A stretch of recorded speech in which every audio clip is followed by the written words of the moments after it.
À Sienne, en Toscane, une fresque du XIVe siècle dépeint le climat d'inquiétude qui régnait dans la cité, l'une des plus puissantes de la région. Cette peinture fait étrangement écho à ce qui aujourd'hui nous préoccupe.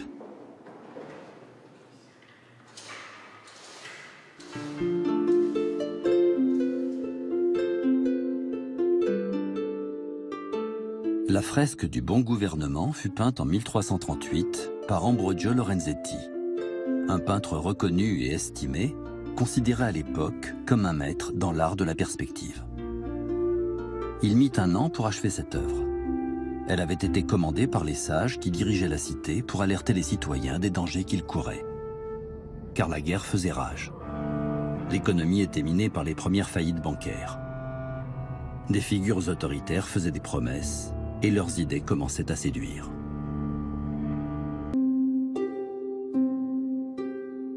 Sur le mur central sont représentées les allégories du bon gouvernement. Elles figurent les principes qui devaient guider tout pouvoir politique. La justice et les plateaux de sa balance, la concorde garante du lien social, et la paix, qui est la vertu la plus désirable et peut-être la plus rare. Deux murs latéraux se font face. D'un côté, les effets de ce bon gouvernement, à la ville comme à la campagne. Lorenzetti y dépeint une vie quotidienne paisible et heureuse, avec des détails d'une saisissante beauté. En face, le mauvais gouvernement, avec notamment la figure de la tyrannie et son corollaire, la guerre.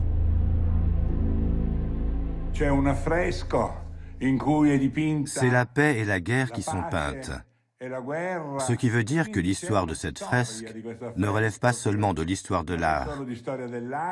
C'est une histoire de vie quotidienne, de vie politique. C'est cela qui me fascine.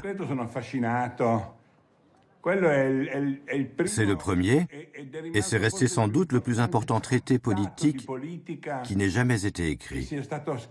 En fait, non. Pas écrit, mais peint sur un mur. Et c'est parfait. Cette fresque, il faut encore aujourd'hui la regarder et y réfléchir.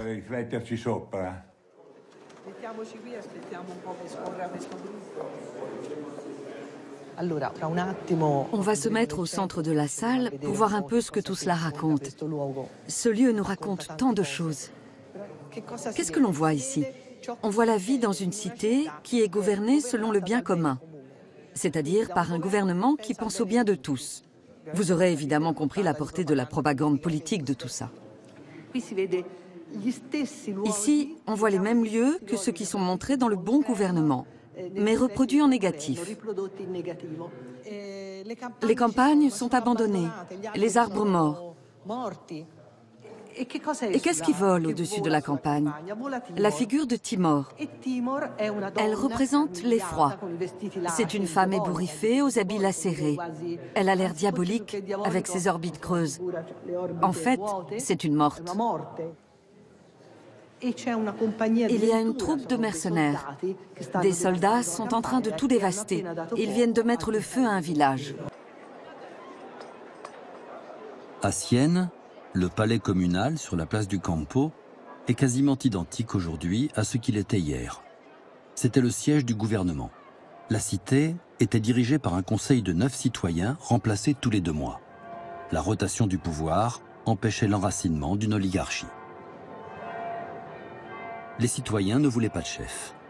Ils aimaient si fort la liberté qu'ils refusaient tout excès de pouvoir. Et c'est cela qu'Ambrogio Lorenzetti a donné à voir. Un programme politique, la conviction que certaines valeurs doivent être défendues. Le peintre participa lui-même aux affaires publiques. Il fut élu à l'un des conseils de la commune. Les 9 sages étaient enfermés dans le palais le temps de leur mandat. Ils se retrouvaient dans la salle de la fresque pour délibérer sous la peinture qui les surplombait. Ils prenaient leurs décisions de façon collégiale. Leurs comptes étaient contrôlés, vérifiés. Cette expérience était un véritable laboratoire politique que toute l'Europe regardait. Cette peinture consiste à dire, si vous voulez la paix, soyez juste. Parce que c'est ça, en fait. C'est que vous n'aurez pas la paix sociale si vous êtes injuste. Vous, ceux qui gouverner, puisque c'est une peinture qui s'adresse à ceux qui gouvernent.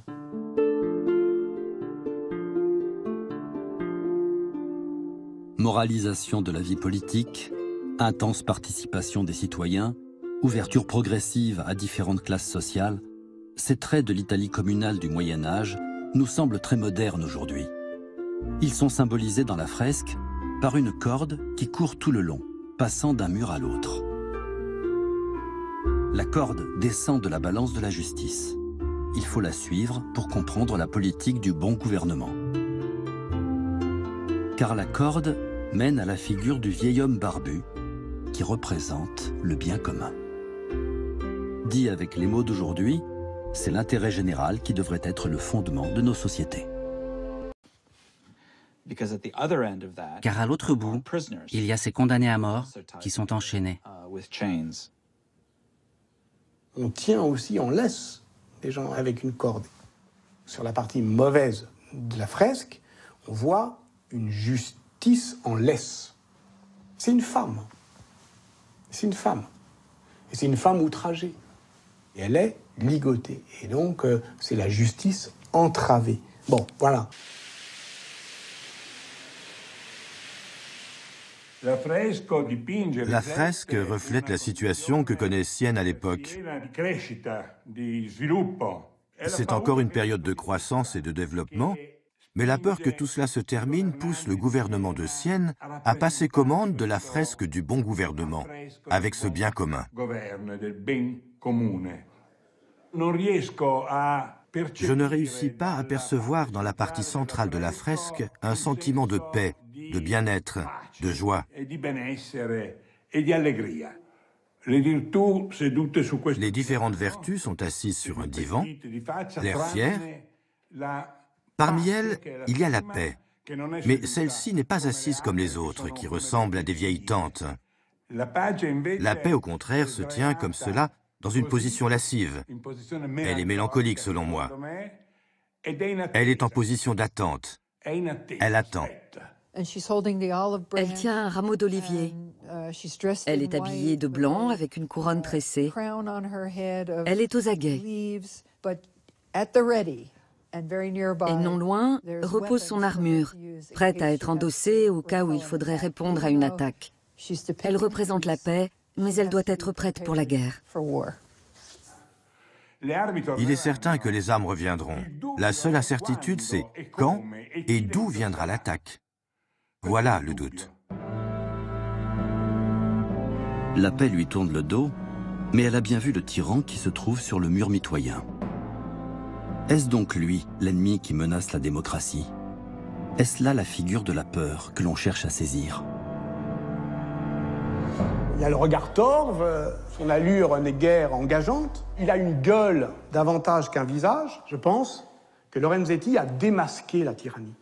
Je pense qu'il figure ici le visage du tyran au moment même où un masque beaucoup plus avenant, mais que l'on ne voit plus, vient de lui être arraché. Quel est ce masque que porte parfois le tyran? Celui d'un politicien qui promet qu'il va tout régler et qui demande pour cela qu'on lui confie le pouvoir, et à lui seul.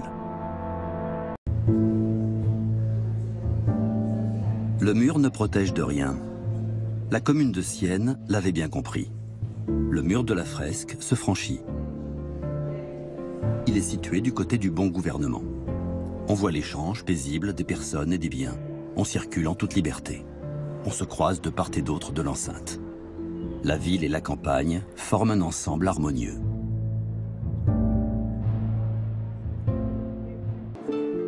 La fresque de Sienne est à sa façon un message public inscrit sur un mur. De nombreux citoyens pouvaient entrer au Palazzo Comunale et venir regarder ces images. Silvio Berlusconi fut l'emblème de l'homme d'affaires devenu politicien, élu chef du gouvernement tout en continuant à faire des affaires et à s'enrichir. À Sienne, à l'époque de la fresque, ce lien compliqué entre pouvoir politique et argent était déjà présent. Les grandes familles étaient propriétaires des plus beaux palais en ville. Elles avaient fondé les premières banques. Il Monte Paschi di Siena existe toujours aujourd'hui. C'est la plus vieille banque du monde, encore en activité. Et le jour du Palio, les quartiers rivaux viennent toujours prêter allégeance à la banque. En plus d'être riches, ces familles détenaient le pouvoir politique. Mais leur toute-puissance finit par jouer contre elles.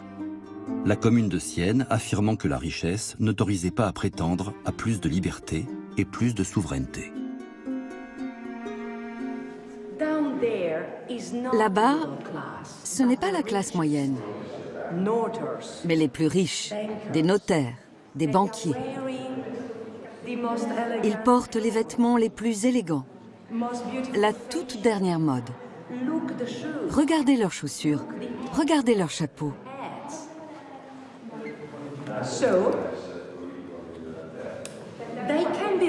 Ils ont le droit d'être riches.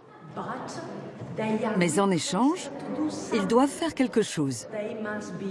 Ils doivent être en harmonie. Mais un groupe de mafieux peut aussi être en harmonie. Les riches, eux, doivent donc suivre la justice. Les citoyens alignés sous la balance de la justice sont tous différents. Mais ils ont tous la même taille. Ils ont été symboliquement rabotés. L'instrument que tient sur ses genoux la figure de la Concorde est un rabot. Il a nivelé les personnes, les biens et les valeurs. Dans le contexte de 1338, l'allusion est limpide. C'est un rabot fiscal. À Sienne, à la chute du gouvernement des Neufs, en 1355, les insurgés mettent le feu aux archives de la ville. La fresque de Lorenzetti, qui représentait les tumultes du monde, est épargnée dans l'incendie. Quant à l'artiste, il était décédé quelques années plus tôt, victime de l'épidémie de peste qui avait ravagé toute l'Europe et décimé la moitié de la population siennoise. Sa carrière aura duré 30 ans. Dorénavant, les chefs-d'œuvre de la peinture se feront à Florence. Ce sera la Renaissance.